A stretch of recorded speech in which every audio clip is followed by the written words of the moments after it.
দখলত আছে। ফৰেষ্টৰ মাটিও এই 8 লাখ বিঘাৰ ভিতৰতে আছে। আমি উচ্ছেদ অভিযান কিবা তৃপ্তিৰ কাৰণে নকৰোঁ যে কাবাক উঠাই দি আমাৰ ভাল লাগে, কিন্তু সমস্যাটো হ'ল সুপ্ৰিম কোৰ্ট আৰু হাইকোৰ্ট তেওঁলোকৰ কাঢ়া নিৰ্দেশ আছে যে ফৰেষ্টৰ মাটি এনক্ৰ'চ হ'ব নালাগে, VGR PGRৰ মাটি এনক্ৰ'চ হ'ব নালাগে। যেতিয়া আমি উচ্ছেদ কৰিব গৈছোঁ তেতিয়া তাত নতুন কথা এটা ধৰাত পৰিছে। যেনেকৈ আজি গোৱালপাৰাত উচ্ছেদ হৈছে, আধা মানুহ বৰপেটা আৰু বঙাইগাঁও জিলাৰ পৰা আহিছে। যদি মই লেণ্ডলেছ, মোৰ নিজৰ জিলাত মই মাটি বিচাৰিম। লখিমপুৰত আমি উচ্ছেদ কৰিছোঁ, দেখা গৈছে যে চাউথ চালমাৰা কৰিমগঞ্জৰ পৰা মানুহ লখিমপুৰত গৈছে।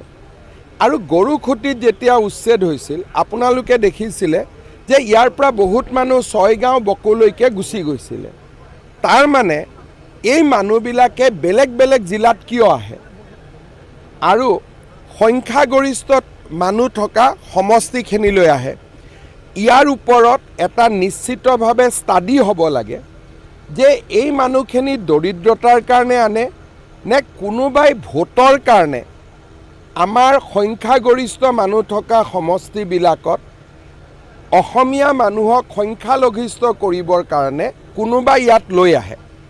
মই ভাবোঁ যে আমাৰ ইয়াৰ ওপৰত ধৰক দৰঙত যিখিনি মানুহ লেণ্ডলেছ তেওঁলোকে গৰুখুটিত আহিছে, কথা নাই, আমি ক'ব পাৰোঁ যে দুখীয়াৰ কাৰণে আহিছে।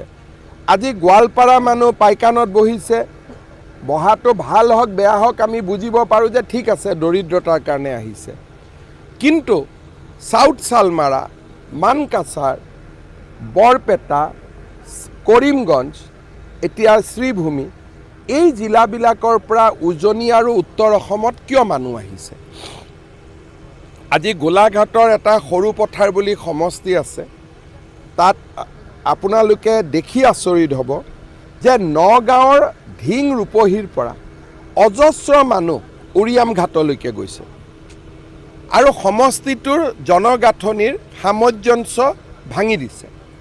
গতিকে এইটো এটা ষড়যন্ত্ৰ নে দৰিদ্ৰৰ কাৰণে গৈছে নে ইয়াৰ আগত কোনোবা ৰাজনীতি কৰা মানুহ আছে?